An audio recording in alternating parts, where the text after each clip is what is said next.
Hello guys, geography में आज हम पढ़ेंगे इसमें सॉयल कंजर्वेशन। प्रीवियस वीडियो में हमने देखा था सॉयल इरोजन की कॉज, किस किस वजह से हमारा सॉयल इरोजन होता था। अब आज इसमें हम पढ़ेंगे इसका कंजर्वेशन, हम इसे कैसे कंजर्व कर सकते हैं अपने सॉयल को। तो जब हम ने स्टार्टिंग में बात की थी चैप्टर के, टोपोग्राफी आई थी। इसमें हमारी टोपोग्राफी 3 टाइप की है इंडिया में। एक हमारे हिल एरियाज़ हैं, माउंटेन्स हैं, दूसरा प्लेन एरियाज़ हैं, थर्ड हमारे इसमें प्लेट्यूज आ गए। तो हम अपने कंजर्वेशन की बात भी अपने हिल एरियाज से, अपने माउंटेन से स्टार्ट करेंगे। इसमें है काउंटर फार्मिंग। काउंटर फार्मिंग क्या है? जो हमारा ये स्लोप है, हमारे हिल एरियाज़ हैं, इस तरह से काउंटर बनाकर उसमें फार्मर्स जो है फार्मिंग कर सकते हैं। तो काउंटर फार्मिंग की प्रैक्टिस से ये फ़ायदा होगा कि राइट एंगल से स्टार्ट होते हैं एक तो, और दूसरी चीज़ ये स्लोप जो है इसको राइट एंगल से इस तरह से स्टार्ट करके हम इसमें काउंटर बना लेंगे। और उससे काउंटर बनाने से क्या होगा कि जो हमारी सॉयल, लूज सॉयल है वो हमारी प्रिवेंट होगी, और जो हमारा वाटर बह जाता था इस तरह से स्लोप से, तो वो हमारा कहीं ना कहीं जो वाटर फ्लो है वो हमारा रिड्यूस होगा। तो इस तरह से बेनिफिट हमारी फार्मिंग को लगेगा इसमें। दूसरी आती है हमारी टेरेस फार्मिंग। ये भी हमारी हिली एरियाज़ की फार्मिंग है, टेरेस फार्मिंग। जिस तरह से ये हमारा स्लोपी एरिया है तो इसमें एक साइड, राइट साइड को इस तरह से कट करके जो हमारे फार्मर्स हैं वो टेरेस बना लेते हैं। तो टेरेस फार्मिंग से हमारी क्या है कि स्टेप लेवल हो जाता है हमारा। अब जैसे कि आप स्टेयर्स देखते हैं, लाइक स्टेयर्स, तो ये बड़ी बड़ी इस तरह से स्टेयर्स से बना लेते हैं, इसमें स्टेप्स से बना लेते हैं। तो ये जो हमारा इसमें ये तरीका हम यूज़ करते हैं फार्मिंग के लिए, मेथड जो यूज़ होता है, तो ये हमारी कहीं ना कहीं वाटर को स्टेबल करता है, उसको रोकता है। जो हमारी सॉयल है उसको स्टेबल करता है। सॉयल जो हमारी इसमें लूज सॉयल है वो इरोज हो जाती थी, या जो वाटर के साथ में वो हमारी बह जाती थी, तो उस चीज़ को रोकने का काम करता है। ये दोनों तरह की हमारी काउंटर फार्मिंग और टेरेस फार्मिंग ये हमारी माउंटेन एरियाज़ पर होती हैं, हिली एरियाज़ की फार्मिंग है ये हमारी। अब बात करते हैं नेक्स्ट हम अपने स्ट्रिप फार्मिंग। तो माउंटेन्स के बाद में क्या आता है हमारा प्लेन एरियाज़। अगर आप इंडिया का मैप देखेंगे तो मैप में आपको इसी तरह की टोपोग्राफी दिखाई देगी। ये हमारा स्ट्रिप क्रॉपिंग के लिए है। अब स्ट्रिप क्रॉपिंग क्या होती है कि प्लेन एरियाज़ में काफ़ी वाइड, बहुत बड़े बड़े हमारे ग्राउंड होते हैं जो कल्टिवेटिव लैंड है हमारे। तो उसमें क्या था कि जो लूज सॉयल है वो इजीली हमारी इरोज हो जाती थी। उसको रोकने के लिए इस तरह से स्ट्रिप बनाकर हम फार्मिंग करें अपनी। उसमें क्या है कि हर एक स्ट्रिप में जो हम डिफरेंट टाइप की क्रॉप्स लगाएं, वो डिफरेंट टाइप की क्रॉप्स जो है वो डिफरेंट टाइम पीरियड पर ही हार्वेस्टिंग के लिए प्रिपेयर हो। तो जैसे इस पार्ट की हमने हार्वेस्टिंग कर दी तो यहाँ पर हमारी ये क्रॉप है, यहाँ हमने इसकी हार्वेस्टिंग कर दी तो ये हमारी क्रॉप है। मतलब सबका डिफरेंट टाइम हो। जब हमारे ये एरियाज़ यहाँ पर है फसल, ये खाली हो गए तो हमने यहाँ पर कुछ और क्रॉपिंग कर दी, ये एरियाज़ हमारे खाली हो गए।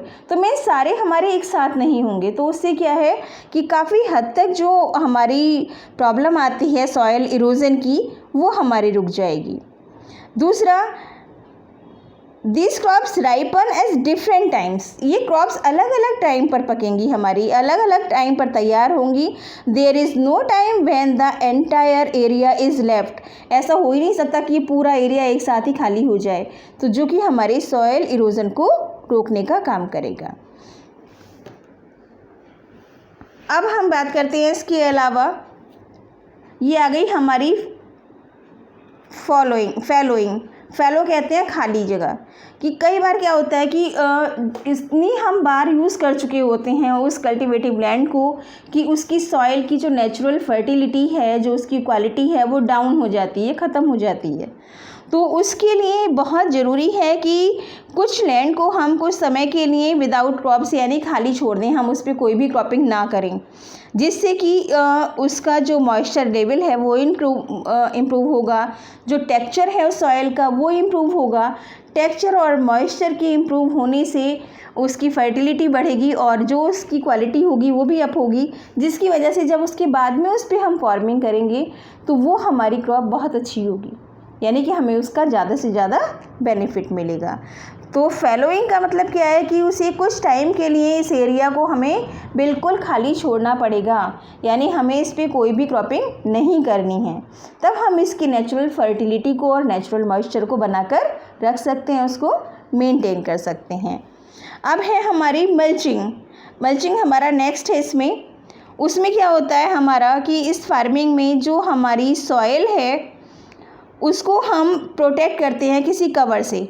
उसे जहाँ हमने प्लांटेशन किए हैं, ये हमारे प्लांट लगे हुए हैं और हमने पूरे एरिया को किसी चीज़ से कवर शीट से कवर कर दिया है, तो उससे क्या होगा कि हमारा टेम्परेचर जो है इस्टेब्लिश रहता है, मॉइस्चर हमारा इस्टेब्लिश रहता है जो सॉइल का मॉइस्चर है, और उससे जो टेम्परेचर है वो भी काफ़ी हद तक हमारा मेंटेन हो जाता है, और ये हमारी सॉइल इरोजन को भी रोकने का काम करता है। तो मल्चिंग जो क्रॉपिंग है ये टाइप्स की, ये इसलिए इम्पॉर्टेंट है कि इससे सॉइल इरोजन तो रुकेगा ही हमारा, साथ साथ हमारा टेम्परेचर भी इससे जो है स्टेबल रहेगा, मॉइस्चर भी हमारा स्टेबल रहेगा, और इसमें हमें ज़्यादा जो है वाटर रिक्वायरमेंट भी नहीं होगी। अब आता है हमारा क्रॉप रोटेशन। रोटेशन का मतलब क्या होता है कि जैसे आपने देखा होगा प्रेजेंट टाइम में हमारे फार्मर क्या करते हैं कि सपोज़ अगर व्हीट ग्रो कर रहे हैं तो वो ऑल टाइम जो है व्हीट ही, कई साल तक उसको व्हीट ही ग्रो करते रहेंगे। शुगर केन ग्रो कर रहे हैं तो शुगर केन ही ग्रो करते रहेंगे कई साल तक। तो एक ही चीज़ को बार बार करने से जो उसकी फर्टिलिटी है सॉइल की या क्वालिटी है वो डाउन होने लगती है। तो उसका क्या है कि हम बदल के करें, है ना, कि अगर एक साल जैसे कि हमने जो ग्रेन्स हैं हमारी, एक बार हम उसमें ग्रेन्स करें 2-3 साल के लिए, 2 और 3 ईयर्स उसके प्रैक्टिस करने के बाद उसमें फाइबर क्रॉप्स ग्रो करें, हमारी जो फाइबर क्रॉप्स हैं। तो जब हम रोटेशन करते रहेंगे तो जो हमारी उसकी क्वालिटी है वो भी बढ़ेगी हमारी सॉइल की, और जो नाइट्रोजन फिक्सिंग है हमारी, नाइट्रोजन भी उसमें हमारा होगा फाइबर क्रॉप की वजह से, और जो फर्टिलिटी है नेचुरल वो तो हमारी 100% उसमें इम्प्रूवमेंट आएगा। अब इसके बाद है हमारे शेल्टर बेड्स।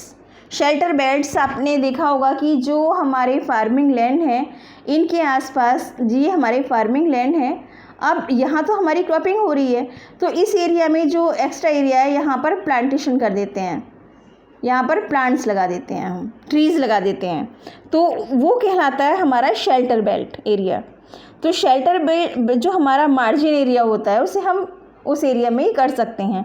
तो उससे क्या होगा, एक तो जो हमारा वाटर फ्लो है वो हमारा रुक जाएगा, दूसरा कि अर्थ को ये बाउंड करके रखते हैं, और जो हमारी सॉयल इरोजन है, चेक द सॉयल इरोजन, उसको हमारे रोकते हैं।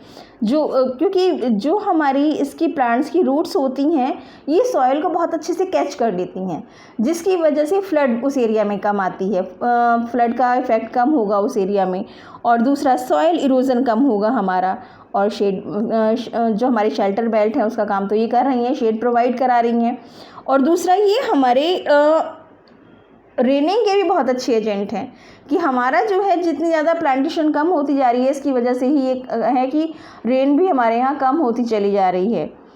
अब है फिर इसके बाद में इंटरक्रॉपिंग सिस्टम। इंटरक्रॉपिंग सिस्टम क्या है?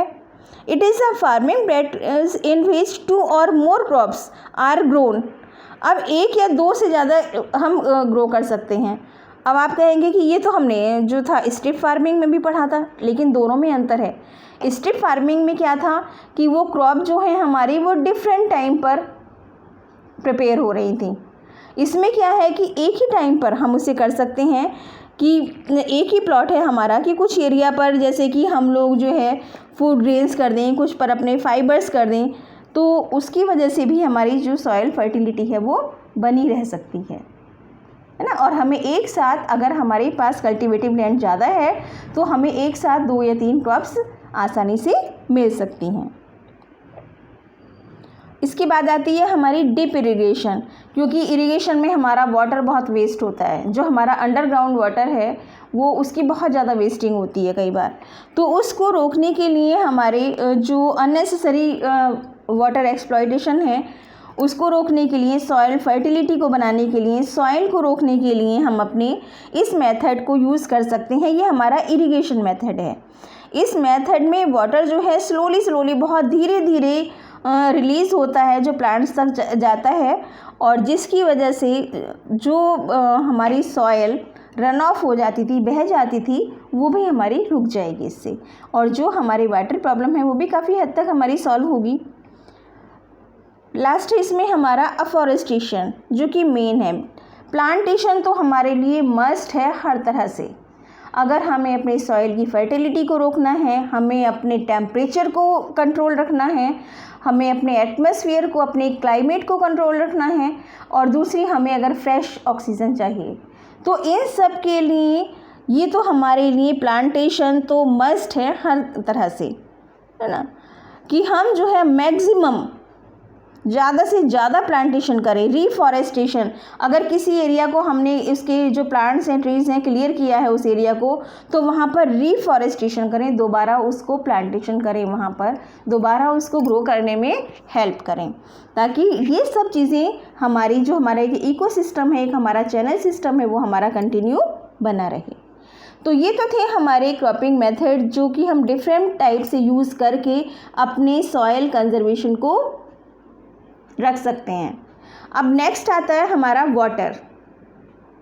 वाटर एक ऐसी चीज़ है कि अगर हम किसी से भी पूछें, बहुत छोटे बच्चे से भी अगर मालूम करें, तो वाटर की इम्पॉर्टेंस वो भी हमें बता देगा कि हमारी लाइफ में कितनी वैल्यूएबल रिसोर्स है वाटर। इसके बिना तो हम लाइफ इमेजिन ही नहीं कर सकते।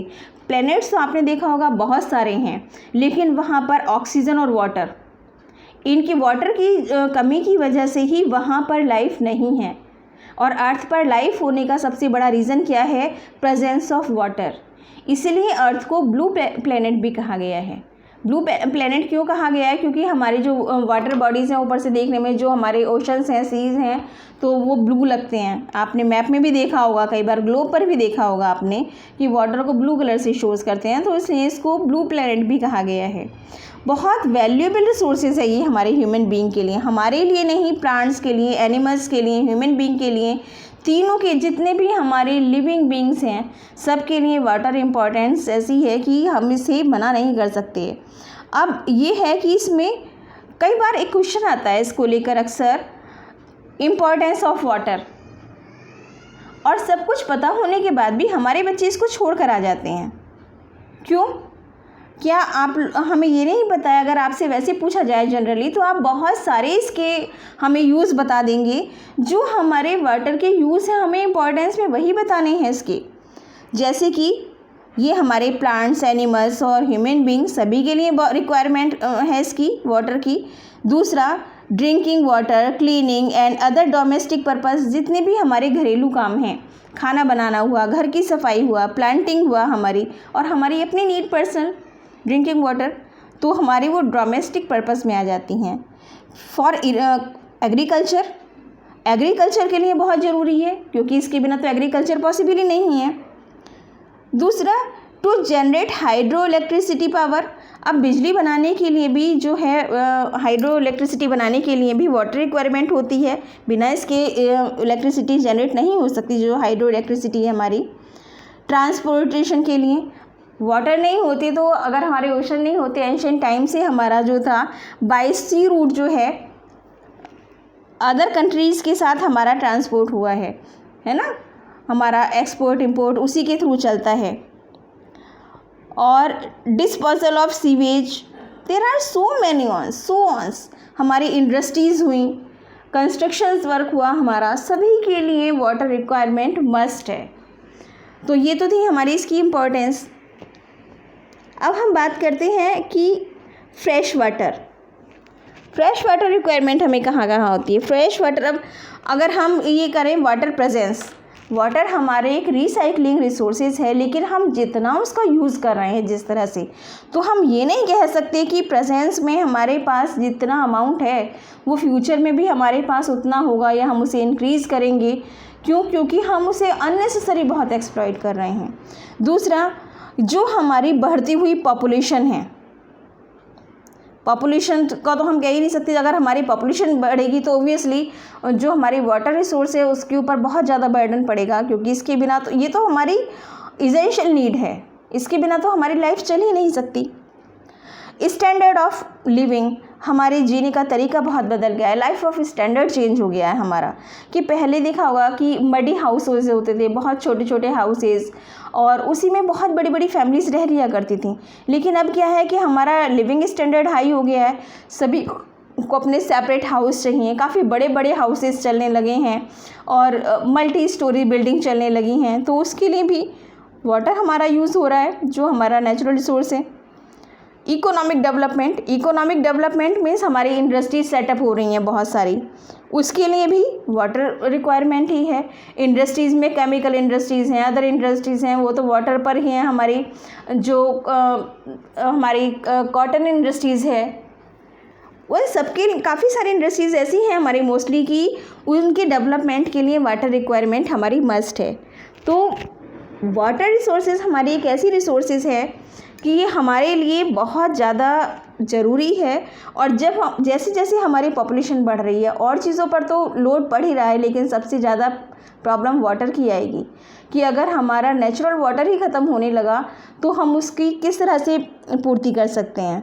अगर हम बात कर रहे हैं अपने ओशन वाटर की, तो जो हमारे ओशन वाटर हैं वो हमारे मिनरल्स और मैग्नीशियम के स्टोर हाउसेज हैं।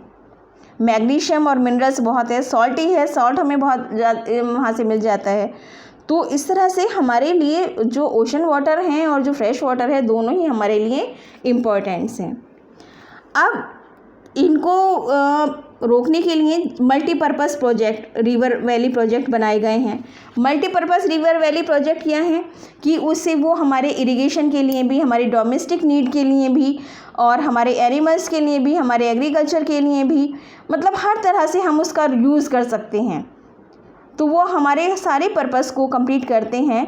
डैम्स, हम डैम्स का वाटर स्टोरेज के लिए यूज़ कर सकते हैं। कैनाल्स बनाकर हम जो रेन वाटर है उसको स्टोर कर सकते हैं। टैंक्स बनाकर स्टोर कर सकते हैं। वेल एंड ट्यूबवेल्स के थ्रू हम जो है अपने वाटर लेवल को मेंटेन रख सकते हैं।